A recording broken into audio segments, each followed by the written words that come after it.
नमस्कार साथियों, देव पाठशाला दौसा के ऑनलाइन प्लेटफॉर्म पर आप सभी का स्वागत है। मैं लखन सिंह गुर्जर। राजस्थान सफाई कर्मचारी भर्ती की बात करूं तो साथियों, सफाई कर्मचारी भर्ती की मीटिंग को लेकर के अनुभव प्रमाण पत्र को लेकर के एक मीटिंग हुई थी और उस मीटिंग में बहुत ही अच्छे तरीके से रहम तरीके से बताया गया था। लेकिन मैं कल की रिपोर्ट बताऊं तो साथियों, यहाँ पर 14 तारीख की एक न्यूज़ थी। इसमें साफ साफ लिख रखा था कि सफाई कर्मचारी भर्ती से जुड़ी बड़ी खबर। सफाई कर्मचारी भर्ती को लेकर कोर्ट में हुई सुनवाई। प्रार्थियों की रिट याचिकाओं पर सुनवाई हुई। 5 दिन बाद सरकार देगी जवाब। 35 याचिकाओं में लगा रखे थे कोर्ट में रिट। सफाई यूनियन के अध्यक्ष राकेश मीणा सफाई कर्मियों के साथ अधिवक्ता रामानंद शर्मा ने बताया कि सरकार के एजीजी को आगामी 5 दिन बाद कोर्ट में उपस्थित होकर सरकार का पक्ष रखने का आदेश दिया। किसका? सरकार का पक्ष रखेगा। हमारा तो वो पक्ष रख नहीं रहा। पक्ष रखेगा तो सरकार का रखेगा। अगर सरकार का पक्ष रखेगा तो सरकार की ओर चलेगा। सरकार की ओर चलेगा तो हमारे सभी अनुभव प्रमाण पत्र लागू नहीं होंगे। अब इसमें अनुभव प्रमाण पत्र तो हैं, लेकिन एक चीज़ और फंसा रखी है, पीएफ और ईएसआई। चलिए हम उस चीज़ को एक बार बारीकी से जानते हैं। देखिए साथियों, पहले मैं आपको बताऊं, सबसे पहले लागू किए थे वो अनुभव प्रमाण पत्र नगर पालिका के लागू किए थे। सभी अनुभव प्रमाण पत्र लागू किए थे। फिर नगर पालिका का लागू किया, फिर नगर पालिका सक्षम अधिकारी का लागू किया, फिर सभी अनुभव प्रमाण पत्र लागू किए और आज की जो स्थिति है वो नगर पालिका का अनुभव प्रमाण पत्र लागू किया है। लेकिन लोग इस बात को लेकर ज़्यादा टेंशन नहीं है, हमारे पास भी है, हमारे पास भी है, हमारे पास भी है। देखिए एक बात करूँगा मैं, 10% लोगों, मान लीजिए मैं आपसे बात करूँ, 50% लोगों के पास नगर पालिका का वर्तमान में सर्टिफिकेट है। लेकिन वो 50% लोगों के पास सर्टिफिकेट है, लेकिन उस सर्टिफिकेट को काम नहीं आ रहा है। क्यों? क्योंकि इसमें पीएफ और ईएसआई का मामला जुड़ा हुआ है। अब देखिए, यहाँ पर पीएफ का मतलब क्या होता है? आपकी सैलरी में से मैक्सिमम अनुमान लगाया मैंने, है ना, आपकी सैलरी में से 12% कट कर जो पैसा जमा होता है वो पीएफ होता है। यानी आपकी सैलरी, मान लीजिए आपकी सैलरी में से 12% कट कर जो जमा होता है उसे वो पीएफ होता है।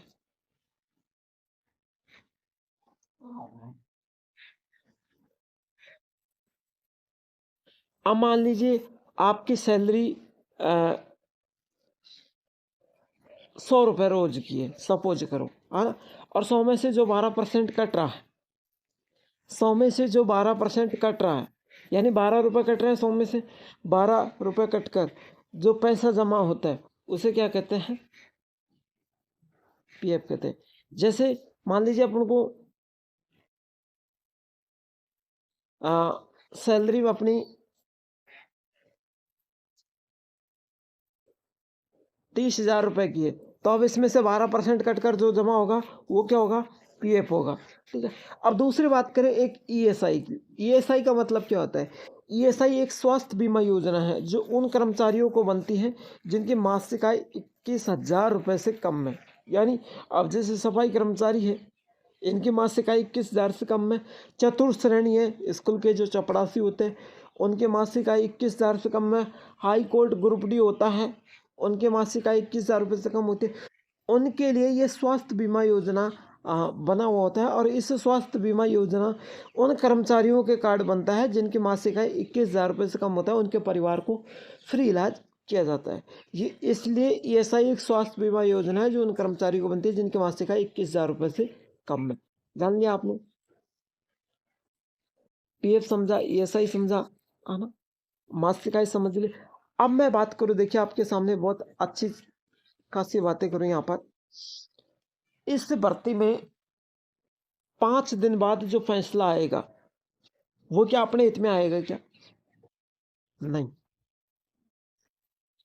उसमें साफ साफ करा है क्या कि एजीजी सरकार के हित में फैसला करने की कोशिश करे। अब एजीजी सरकार के हित में फैसला करेगा, वो सरकार की तरफ जाएगा। तो अपनी तरफ कौन जाएगा? कोई नहीं जाएगा, अपनी तरफ कोई नहीं जाएगा। और इस तो भर्ती में जो साफ साफ लिख रखा था, याचिका दायर यूनियन के अध्यक्ष राकेश मीणा सफाई कर्मियों के साथ राकेश मीणा साथ है, लेकिन राकेश मीणा क्या करेगा? कुछ नहीं कर सकता, क्योंकि जब सरकार अपने पक्ष में फैसला कराने की सोच रही है। पहले तो मैं एक बात बताऊंगा, जब पहले भी कोर्ट ने फैसला किया था कि सभी अनुभव प्रमाण पत्र चलेंगे, वो भी तो कोर्ट का ही फैसला था। फिर सरकार ने क्यों नहीं माना कोर्ट का फैसला? सभी अनुभव प्रमाण पत्र चलेंगे, ये भी किसका फैसला था? कोर्ट का, हाई कोर्ट का फैसला था। लेकिन इसको क्यों नहीं माना? क्यों? जिस समय सभी अनुभव प्रमाण पत्र लागू किया था कोर्ट ने, उस समय 9 लाख फॉर्म थे।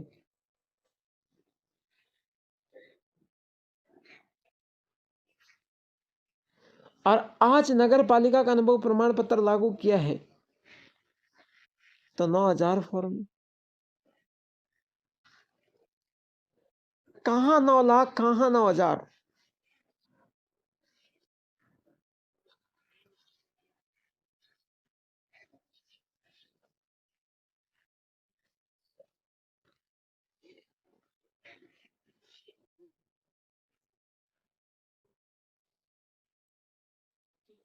आठ लाख 91,000 फॉर्म कम में, 8,91,000 फॉर्म कम में,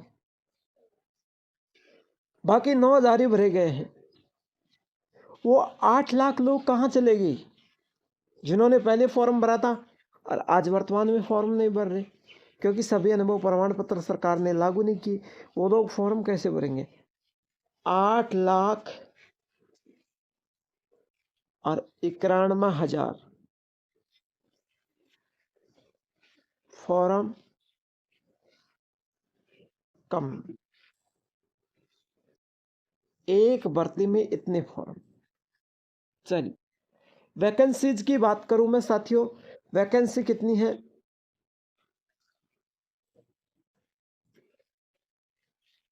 वैकेंसी आपकी 23,820 पदों आपकी वैकेंसी है। अब इसमें से 23,800 में से 23,000 में से फॉर्म कितने भरे गए हैं? 9,000।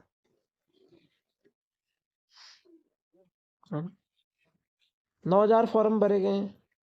मान लीजिए 10,000 के लगभग फॉर्म हो गए होंगे वर्तमान में, है ना? इतने ही है, ज़्यादा नहीं है। 10,000 फॉर्म भरे गए हैं, बाकी 13,000 पोस्ट खाली है। अब जिन लोगों ने फॉर्म भरा है उनका तो आराम से सिलेक्शन होना चाहिए, उनको कोई दिक्कत नहीं आनी चाहिए। लेकिन इस भर्ती में मैं आपसे फिर कह रहा हूँ, मेरी एक ही विनती रही है कि आपको सभी अनुभव प्रमाण पत्र जिनके भाई के जैसा भी है वैसा लगा लीजिए, और ये नगर पालिका के अनुभव प्रमाण पत्र के चक्कर में आकर अपना समय ना गवाए। जैसी स्थिति में आपके पास अनुभव है वैसे स्थिति में आप अनुभव लगा लीजिए। आप नगर पालिका के अनुभव के चक्कर में ना आइए, नहीं तो आपको अपनी जिंदगी में कुछ और नया झेलना पड़ सकता है। तो मेरी ख्वाहिश तो यही है कि आप जैसे भी स्थिति में है वैसे स्थिति में अपना फॉर्म भर दीजिए, अन्यथा आपको एक बड़ा रिस्क झेलनी पड़ सकती है, बड़ी परेशानी उठानी पड़ सकती है। तो आज की भर्ती में मैं इतना ही चाहूँगा। फिर मिलूँगा कल नेक्स्ट क्लास के साथ। तब तक के लिए जय हिंद, जय भारत।